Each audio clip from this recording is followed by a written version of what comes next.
This is Andy Gutierrez from StarWars.com, and you are listening to Coffee with Kenobi with Dan Zehr. This is the podcast you're looking for. This is James Arnold Taylor, and you're listening to Coffee with Kenobi. I have a good feeling about this. Joining us today for a cup of coffee to talk about the epic finale of Obi-Wan Kenobi Part 6. You got to bring in a heavy hitter for a big show like this, so I'm bringing in the one and only James Burns of Jedi News. James, welcome back to the show. Thank you very much. Thank you for having me. Or should I say, hello there. Exactly. Boy, was that a nice payoff. All right. Well, as we always do with these, we start out with overall thoughts on the episode and a letter grade. So, James, what letter grade would you give this in your overall thoughts on this episode?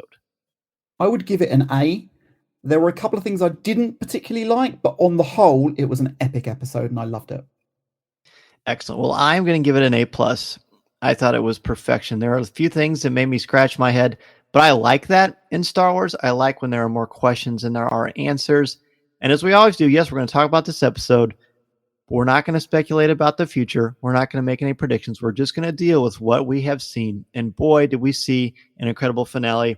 Look, I've written down a couple of key things that I want to look at individually. I've got 6. I've got 7 topics that I want to discuss for this episode.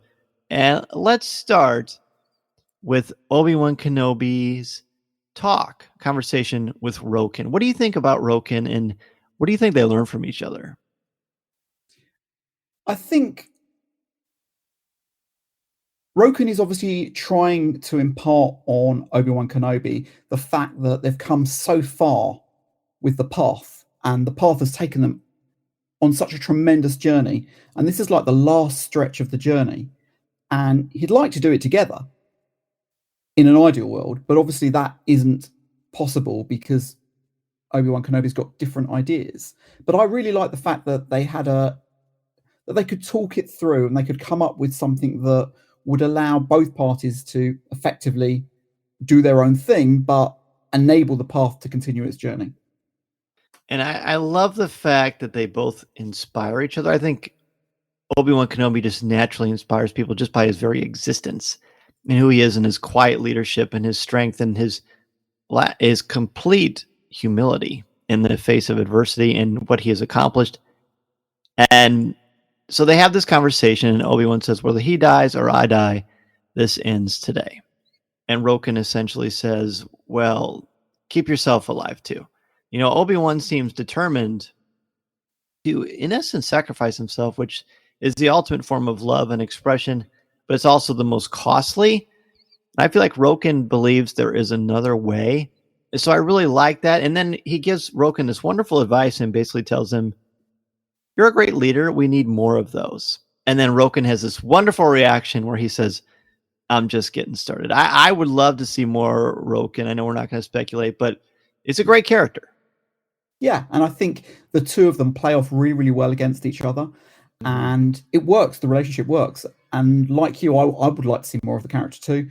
We won't speculate, but it worked very well in terms of this episode and in terms of moving the story further forward.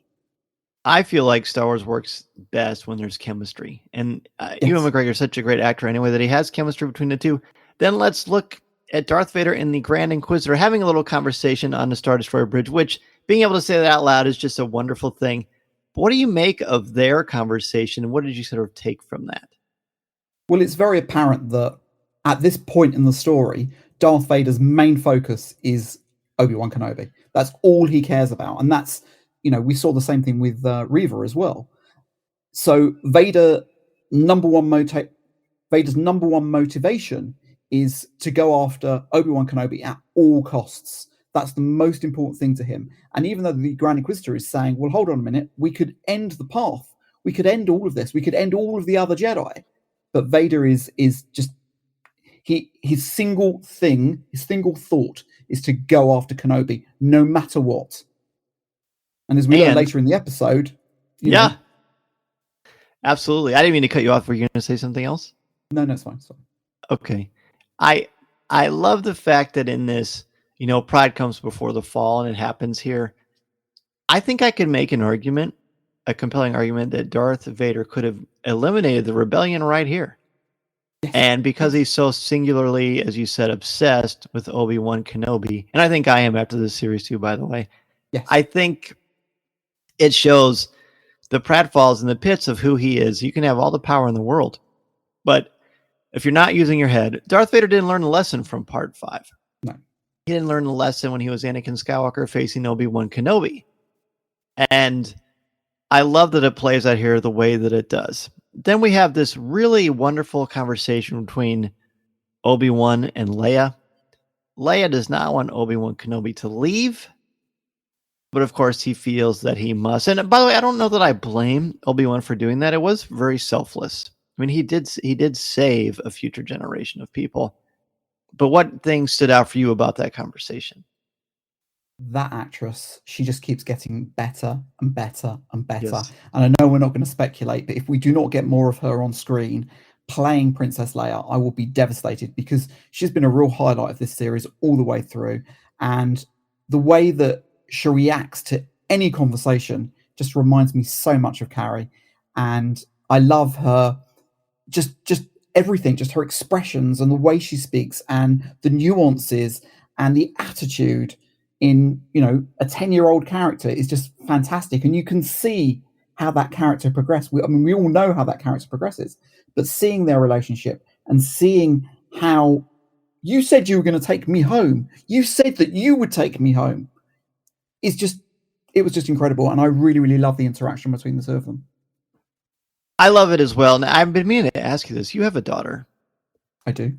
And so I have 3 sons, but I do not have a daughter. What do you see in Leia that you see in your own child? Sass. Lots and lots and lots of sass. My daughter is very sassy. She's 13. She likes to give us sass. And that's okay, in moderation. Mm-hmm. She knows what she wants. She isn't afraid to say what she wants. And she's very open. And if something is upsetting her or something she feels is wrong, she'll be outspoken and say it, which is not always a good thing. But as Leia does here, she says exactly what's on her mind. And we see later on when, she gets a visit from some other dignitaries, perhaps, and she goes, more cousins? Like, do I really have to do this? I want to get on with the job at hand. I don't want all this stuff. I just want to move forward. And right. I really like that about the character. And that's obviously what we've seen from Carrie's portrayal of the character for 45 years.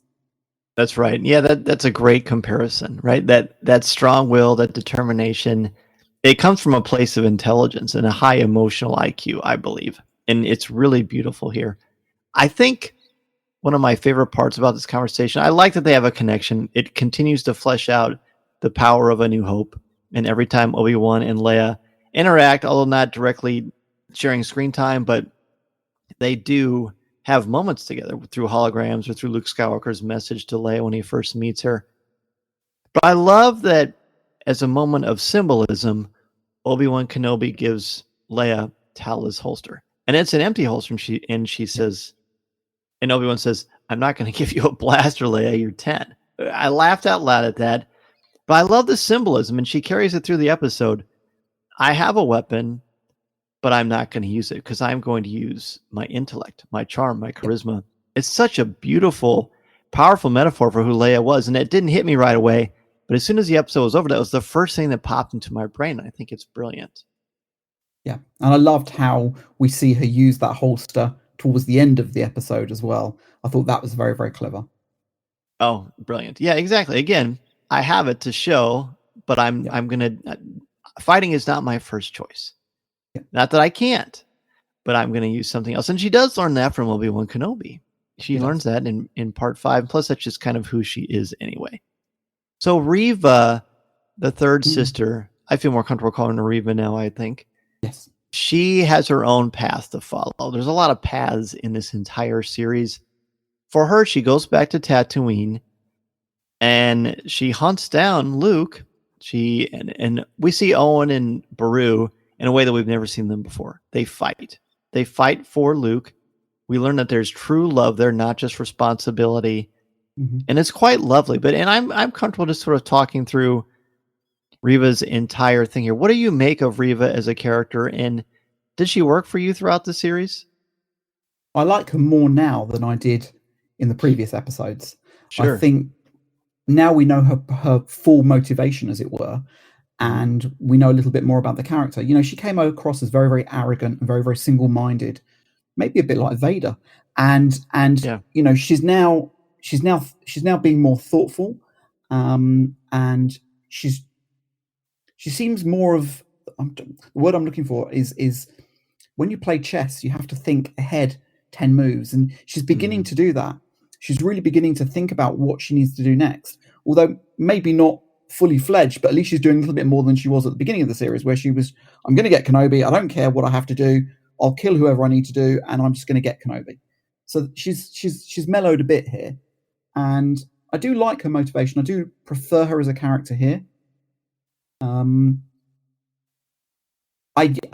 The thing that took me out of this a little bit was how quickly she got to Tatooine, because the last time we saw her, she was, she was injured, badly injured, and we see her what seems just a few minutes later on Tatooine hunting down Luke. So that, I was scratching my head a little bit at that.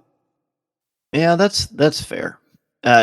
This entire thing with her, I've always found her interesting. I knew there was more to her, and I liked that we slowly got the Rubik's Cube of her slowly connected together until it all made sense. At one point, I said to Mason, why is she so obsessed with Luke now? Obi-Wan isn't there. Vader isn't there. What is she hoping to accomplish? And then Mason turned to me and he said, well, she wants to kill Luke because she doesn't want him to grow up and be like his dad. And I hadn't thought about that. And I don't know that that's necessarily officially the way it is, but I love that perspective because I do think it's interesting. She also is angry and she wants revenge. She clearly is no match, and I mean no match, for Darth Vader. So maybe this is her way of getting revenge on the both of them. We know she's angry at Obi-Wan throughout this series because he didn't do anything to prevent it. But I think that's one of the themes throughout this entire season that I think is important to really look at. Let's talk about a redemption. I'm just going to start with this one. I was sort of expecting it. I mean, it would be hard not to, because either she's going to be redeemed or she's going to be killed. Yep. It seems like that would be, I don't know what her third option would be. I can't, after crossing Vader, it's not like she can run around and gallivant, because he would send the other Inquisitors after her. You would think. He obviously doesn't think she's worth his time. But I thought her redemption was absolutely lovely. And I love the role that Obi-Wan played in it. Am I like him? And he says something along the lines of, you already changed that. Now you are free. And then he says, we both are. Yes. I liked that. And I liked the juxtaposition that we had when we saw Rey burying the lightsabers at the end of The Rise of Skywalker. And then we've got Reva throwing the lightsaber into the sand here. So I really like that. I think I could see some nice parallels there. And that was the first thing that came into my mind when I saw her throw the lightsaber on the sand. I like the fact that she's walked away. I don't know what's necessarily next for her, but obviously there's a role for her to play moving forward somewhere. I liked the fact that we'd sort of come full circle with the character, because she started off as an Inquisitor trying to hunt down Obi-Wan Kenobi, and now here she is reasoning with him, listening to his wise words and his guidance, and accepting that and moving on. And I like the way that they use the flashbacks to remind her of the fact that Anakin didn't kill her, or Vader didn't kill her, and she had that choice, and she could. Well, she had two things to do, as you said. She could either kill Luke or bring him home, and that's exactly what she did. If you went to go to Tatooine and you brought a metal detector, how many lightsabers would we find? They're everywhere. I don't know. Well, I'm thinking that maybe, and I could be wrong. Maybe that's where Savvy's going to get all of his metal. Well, there you go. Savvy and Sons are perusing many places to find lots of goodies and wares. I think I like it. Now, her redemption, I think, is wonderful. Again, I like the role that Obi-Wan Kenobi plays in that. But we kind of jumped ahead of ourselves. We've got a pretty substantial, significant portion of this series, and it is perhaps, and most likely, the last duel between Obi-Wan Kenobi and Darth Vader before A New Hope. We're going to take a quick break. When we return, we're going to break that fight down. This is Coffee with Kenobi. This is Vanessa Marshall, and you're listening to Coffee with Kenobi.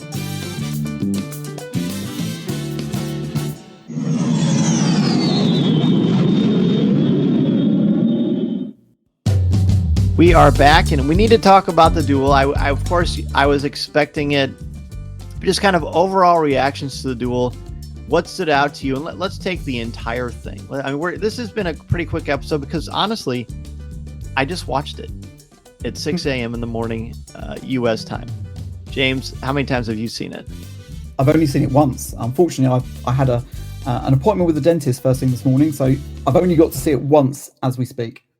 Right. So it's very, very fresh in our minds. We'll certainly break it down in much more detail in the coming months ahead, to be sure. But tell me about the duel for you and your overall reactions to it and any key highlights. I love the duel. I thought it was done incredibly well. It's probably up there in my top 3 Star Wars lightsaber duels. Wow. The choreography was fantastic. I loved the way that Vader turns around to Obi-Wan and says, "Your power's back." And then we see that power used for the first time by both. And I love that. I loved the fact that I didn't think it was particularly over the top, but I loved it when we saw Obi-Wan Kenobi use the Force to propel boulders and rocks and stuff against Vader. And we've never seen him like that. And to see him like that, to see him use all of his power to try and overcome Vader was amazing and long overdue. And I thought that the way they did it, the acting, everything about it, I absolutely loved. I thought it was done very, very, very well and very, very sympathetic to other lightsaber fights that we've seen before within Star Wars and on TV and on film.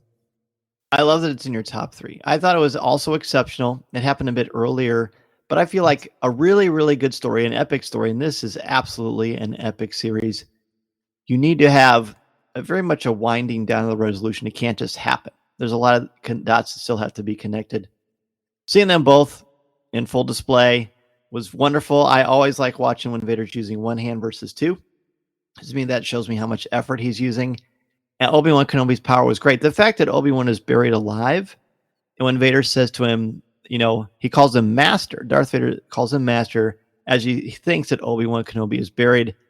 Obi-Wan is using the Force, and his connection to Leia is, to me, what helps inspire him, and that is what gives him life and light. He knows Leia better than he does Luke at this point in the series. Much better.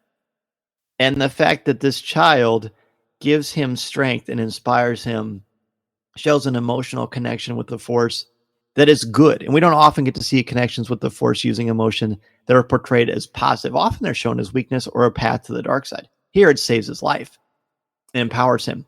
When Vader says, as you mentioned, your power is back, then Vader says, but so is your weakness. He still perceives compassion as weakness, and the fact that Obi-Wan isn't vengeful. How much do we love when he says, "Are you going to destroy me, Obi-Wan?" He says, "I will do what I must." And he does his little Revenge of the Sith, "I'm going to face General Grievous" pose, which is wonderful. They go back and fight, and I also loved that Obi-Wan uses the rocks. He uses Vader's medicine against him. Throughout this series, we've seen the Force used in ways that's never been used in live action. It's so refreshing and magical. And Obi-Wan absolutely destroys him. Absolutely destroys him because he's not holding back. He's just fully being himself. Not for vengeance or murder, but just for protection and to defeat Vader. I think the most important part of this, though, is when Vader / Anakin, and how great to see. It's almost like a nod to Rebels in a way when Anakin / Vader fights Ahsoka. When you get to see Hayden Christensen in the helmet scarred, I mean, that was absolutely beautiful. I'm sure Tracy Knobia went wild when she saw that for the first time. But when he says, "You didn't kill Anakin Skywalker, I did." I love that this series has continued to give us, is it Anakin? Is it Vader? Hayden Christensen told us on the show, I thought of them as the same person. All this did was complicate things even more, which is why I like Darth Vader so much, because of the Shakespearean quality of who's piloting the ship, what's going on. Feel free to talk about that. Yeah, I think just going back to Obi-Wan being entombed, he knows that Luke and Leia are the future. They are the hope. And he uses that to get him out of the situation and propel himself out to go back after Vader. I loved the way that he went after Vader and he cut the helmet. And I love the fact that we see Hayden's face. That was beautiful.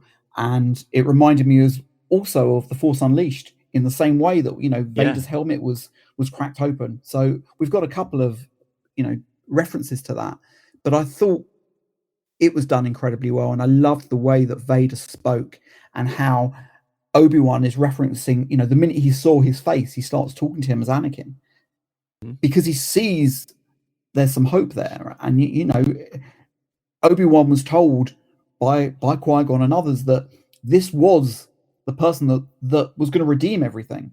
He was the one, and he truly believes. And I thought at that point, were we going to hear any of the lines that we heard in Revenge of the Sith? Was he going to repeat some of those classic lines? But he didn't. I don't think he needed to. But I thought the way that they spoke was, done incredibly well. And then he just leaves him.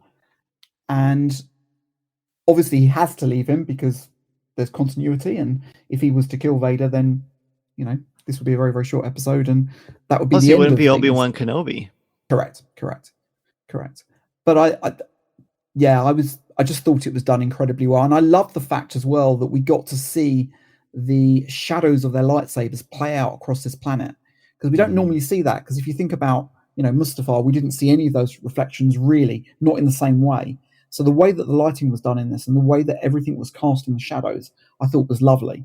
And you could see the sabers in each other's eyes. And I thought that was done very, very well. So, kudos to ILM and to, the lighting crews behind this, because I think they did an incredible job. Most definitely. We saw that in part 3, and it's done, I think, at another level for part 6. I think the duel, again, there's just so much to glean from that, and stuff we're going to be talking about and analyzing and freeze framing for a long time. I'm so grateful, again, for the series and the chance to be able to talk about it with you. But let's talk about Obi-Wan and his change. I do have a section here that I've written down. Well, let's just throw it all in together. Again, this is probably going to be a quicker episode than we usually do, but I think that's because we're giving our immediate reactions to part 6. There's some wonderful surprises. We see the return of some beloved and feared characters. And Obi-Wan Kenobi is very much a different person. I think they're all different people. Before we get to Obi-Wan, though, in the original trilogy, Obi-Wan and Yoda tell Luke repeatedly, look, you've got to destroy Vader. Does this series mess that up? Or is there something else going on? Because I'm sure that will be a criticism. No, I think as Obi-Wan walks away from Vader and he spends the next 10 years in solitude, or whatever stories we get to glean, I think he will come to that conclusion that Vader has to die. And the only way to move forward past where they currently are with the Galactic Empire taking over is to kill Vader. And I don't think Obi-Wan's at that point yet, because if he was, he would have done it. Mm-hmm. And he doesn't. He walks away. So I think at that point, he still thinks that there's a chance that Anakin will come to the fore and will give up Vader and come back to the fold, as it were. I still think he believes that deep down inside him. I still think he believes that he's a Jedi at heart. Now, obviously, we know the end of the story and we know how Vader redeems himself. But I think Obi-Wan Kenobi doesn't kill him for that very reason. I think he's hoping that redemption comes sooner and that he walks out of Vader and returns to Anakin. So that's why I don't think he kills him yet. But I think 10 years on, when we get to A New Hope, he realizes that that's the only way that this is ever going to come to an end. One of my favorite things about my favorite Jedis in Star Wars, Kanan Jarrus, Luke Skywalker, Obi-Wan Kenobi, is that they learn throughout their lives and then they fall down and they have to learn new lessons. That is real life, ladies and gentlemen. Just because you're older and wiser, have been through a lot, doesn't mean there isn't still more to learn. There's always something to learn. Very important. I feel like in 10 years, when you get older, yes, you've learned a lot of lessons. It certainly put you on a path, but it makes sense to me because he does say in the duel with Vader, then Anakin is truly dead. And I feel like he's at peace with that. He's legitimately at peace with that. He has grieved it. He's forgiven himself. He tells Anakin, I'm sorry. That's a powerful, powerful, important part of closure that many people don't get to share with people who have helped to contribute to PTSD. Truly. That's so important. But I feel like later, and Yoda doesn't get to see this in person, Obi-Wan's got an emotional connection to this that none of us could possibly imagine, fortunately. So it makes sense to me that Obi-Wan would still kind of follow that. That's why Luke's so important in Return of the Jedi, the fact that he throws away his lightsaber, because he's the only one who could do that. He's the only one that could redeem Vader, because clearly Obi-Wan is not going to be able to do that. And by the way, this makes Vader's sacrifice even more powerful to me.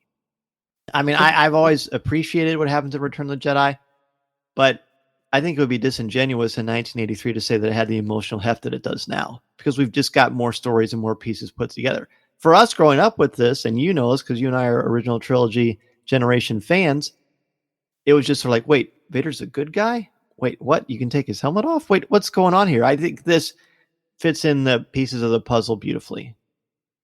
Yeah, I mean, we've now got more of the backstory and we understand more of both of those characters' motivation than we ever did. And I think the writers have done an excellent job, honestly, of bringing this together and helping maintain the lore and maintaining the canon, but giving us more, just giving us more and allowing us to understand more. And I think that's incredibly difficult to do, but I think they have done it well. And, you know, I know there's been a lot of criticisms about the series saying, well, it's breaking canon. I don't believe it has necessarily. I think it's done a good job of A, maintaining canon, and B, allowing us to have a better understanding of these characters' motivations. Amen to that. Amen to that, my friend. Yes. So I don't think it's breaking canon at all. I think it's enhancing it. And I think that these stories, if they're not more complex or interesting and layered, then why are we talking about it since 1977? There has to be more to it. These stories are much more deep and profound than a lot of the classic mythological stories that have been around for thousands and thousands of years, and rightfully so. I love that. So let's talk about Obi-Wan. We talked about Vader. We've talked about Roken. We've talked about Leia a bit. We could honestly do months of shows on Leia because I think she's been really enhanced because of this wonderful actor's performance. But Obi-Wan Kenobi's change and how he grows, I think this is a wonderful capstone on this character. I've said for most of my life that I like and appreciate Obi-Wan. I wouldn't put him in my top favorite characters because it just never resonated with me for whatever reason. And it wasn't a knock against him. It was that I liked other characters more. But this series has put him in probably my top three of characters of all time. I might even consider him as a tie for one, or maybe tied with Vader, perhaps even above Vader. I never thought I would say that before. What sold it for me was Ewan McGregor's performance here. He's wonderful. He's absolutely wonderful. He sells this stuff. I mean, let's face it, this is fiction in a giant room with incredible screens. He sells it and makes you feel and empathize with him in ways I never thought possible. The closure that he gets, the changes in who he is and what he has become are things at least I have never thought about for Obi-Wan Kenobi. I know him being on that desert for 19 years. It means something, but boy, it really packed an emotional punch for me. Yeah, I completely concur. I think Ewan has done an amazing job bringing back Obi-Wan Kenobi to small screen, and you can see that he's thought about the character. And if you read any of the interviews that have gone on, listen to the interviews that we did with Ewan, you know that he's spent 5, 6, 7 years talking to Disney and Lucasfilm to ensure that whatever story was told matched up to what had gone before, and also, very importantly, matched up to what came next. And I think he's done an incredible job. And I really hope, hand on heart, that this is not the end of seeing that character and seeing Ewan portray that character, because I'd love to see more. I think we see the character grow so much over these few days that this story is running. And when we first see him, he reminds me of the hermit we see in A New Hope, where he's just going to work. He's sort of making a living. He's just doing this mundane stuff just to get through life. He's not touching the Force. He's dispensed with that. And then he gets a call, and we know the story now. But I think the change in him and the way he brings the Force back, and as we see him ride off into the sunset on the Iopi, I want to know what's next. I mean, I suddenly I was reminded of the Mythos statues that Sideshow have put out. Yes, both the original Mythos statue and then the 6-inch scale action figure that they did a few years ago, because the goggles and everything else was very, that was all part of that. And there is a story to tell here, and I know that the writers have gone on record to say, well, this was a one-off series. I know we said at the top of the show that we wouldn't speculate, but I think as this is the biggest ever Disney Plus show, I would be gobsmacked if somebody wasn't knocking on Kathy's door today saying, is there any way we can do a little bit more? And isn't that what we want, right? We want to feel Absolutely. satisfied. When you leave someone wanting more, but also very satisfied with what they've seen, I think you've hit a grand slam. And I love everything that you said there. I feel like Obi-Wan, after it all happens, he's much more itinerant than I expected. He travels much more. He has faith in Owen and Beru, more so than just as a token. I feel like he's like, no, they can protect him. I've seen it happen. I know that they can. They protected him when I couldn't. They tried to get him to safety, and I wasn't even there. But he forgives himself, because I feel like what this series has shown, and I don't know that I've ever thought about this before, is that Obi-Wan can't only care about Luke. He's got to care about Leia too, and he does. He's not so single-mindedly focused on his mission. He's human. You mentioned earlier how he was at the beginning of the series, and I think that's so important, because now he's not ignoring parts of himself. He's not ignoring the fact that he's a Jedi. He's not ignoring the Force. He wants to keep himself safe, but part of keeping himself safe is keeping himself sane and centered and grounded in being Obi-Wan Kenobi. But I don't think he cared as much about Leia at the beginning of the series as he does now. I think exactly. Now there is a bond. There is definitely a connection there, and we saw that from when he was entombed by Vader. But going back to the start of the series, his singular mission was ensuring that Luke was safe and that he could hopefully train Luke when Luke was older. Now he's going to be split, because he knows that he has to keep Leia safe, and there's a connection there through the Force.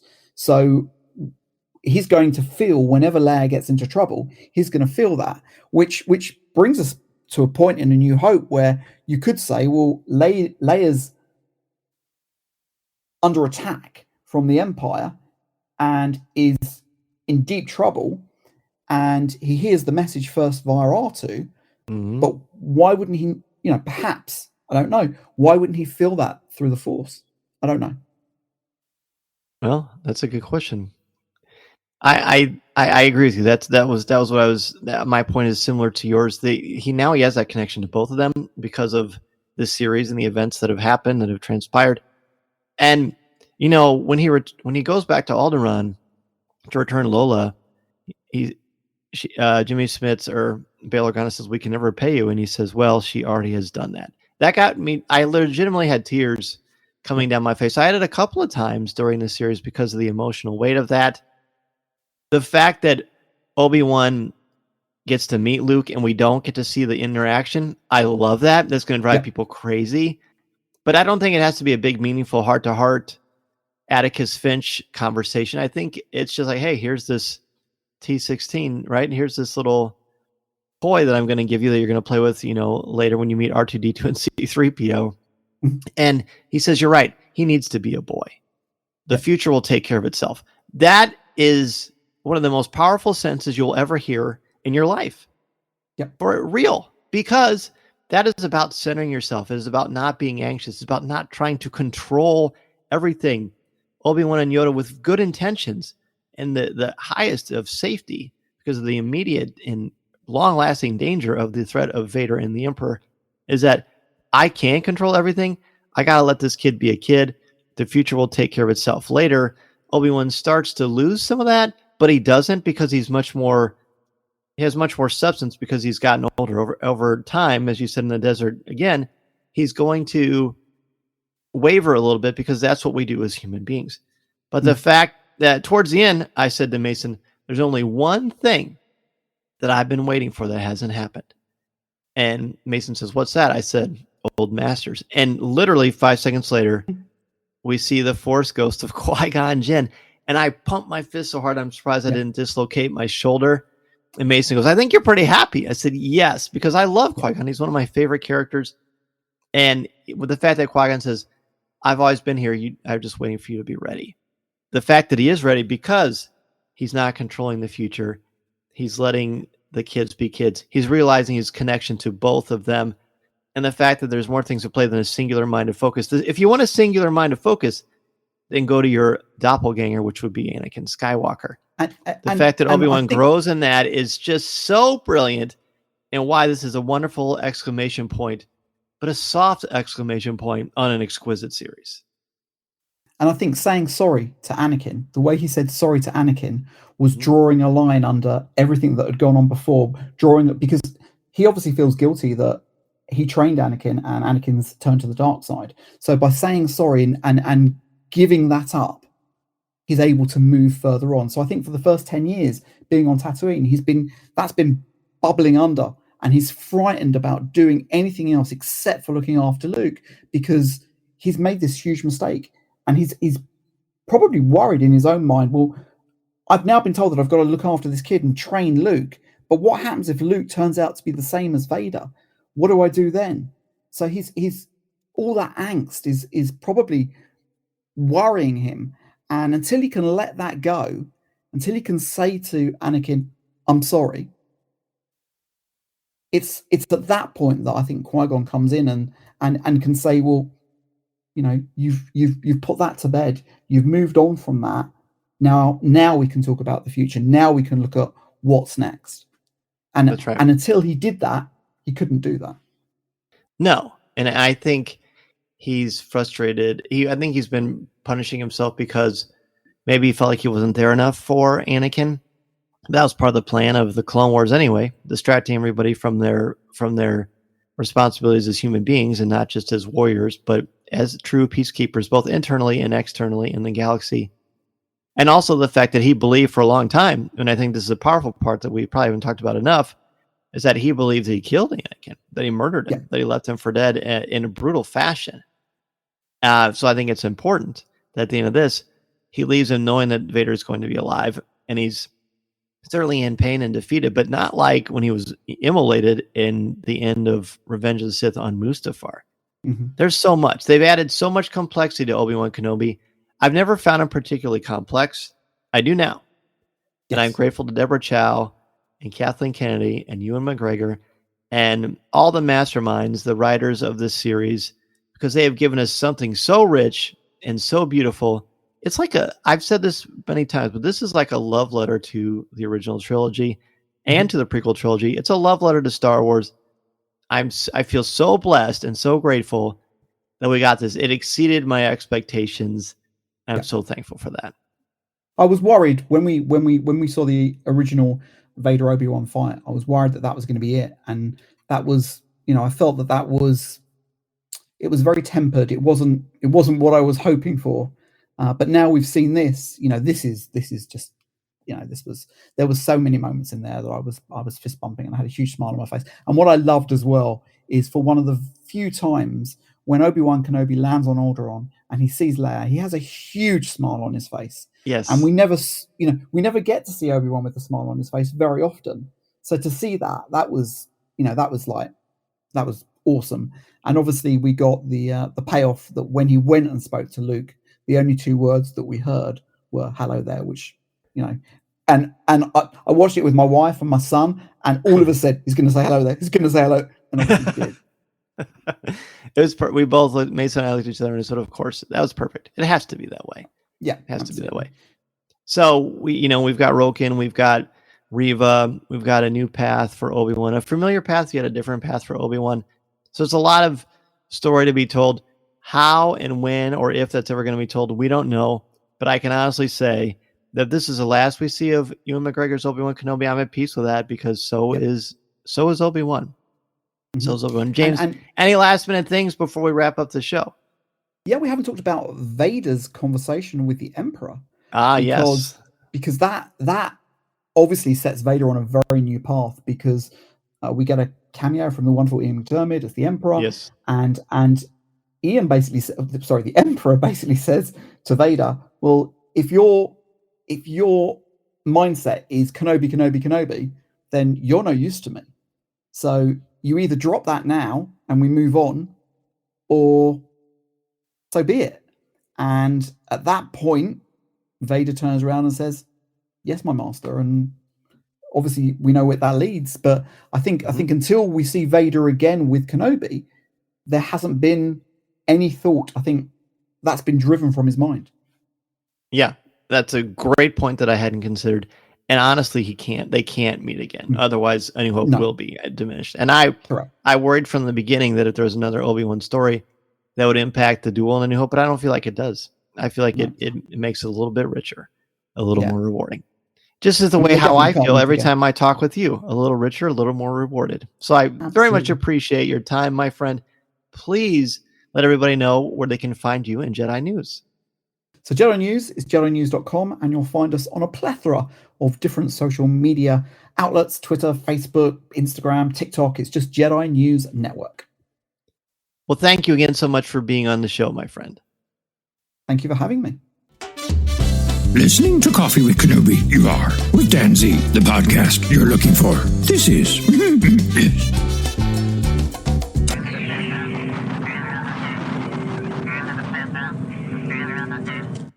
That's going to do it for this week's episode of Coffee with Kenobi, breaking down part 6 of Disney Plus's Obi-Wan Kenobi. I want to thank James Burns of Jedi News for joining me to give immediate reactions to this incredible finale to a wonderful, wonderful series that I feel like has added so much to the canon, to the lore, and to the characters of Obi-Wan Kenobi and Darth Vader, while giving us so much more.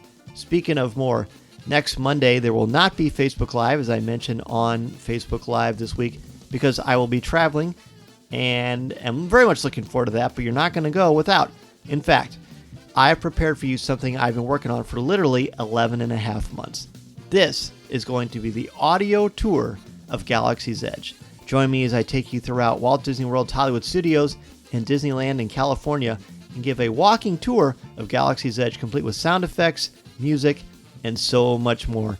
Someday soon I will share the making of and the behind the scenes of this, but I can tell you it was a labor of love, and not only did I love doing it, but I can't imagine I will ever do something like that again. It was very intensive, but really, truly wonderful. You're going to hear behind the scenes of the making of Galaxy's Edge, plenty of information about what went into the park, and a lot of the lore of Star Wars that has come from Batuu and Galaxy's Edge itself. Look forward to that next Monday, and then Facebook Live will return on July the 5th. It won't be on July 4th because that is, while it's a Monday, that is a holiday, and I'm sure a lot of you will be doing things with your family, and I completely understand it. So the next Facebook Live will be July 5th, but next Monday, while there won't be a Facebook Live, you will have my brand new audio tour of Galaxy's Edge. If you've ever been to Galaxy's Edge and want to relive it, or wanting to know what to do when you go there, this is going to be the thing to help you along your way.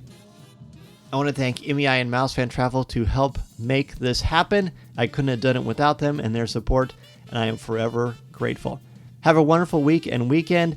Be sure to get your top 5 ready for part 6 of Obi-Wan Kenobi, because that's what we'll look at on July 5th on Facebook Live. Until next time, my friends, enjoy, have a wonderful weekend, and remember, this is the podcast you're looking for.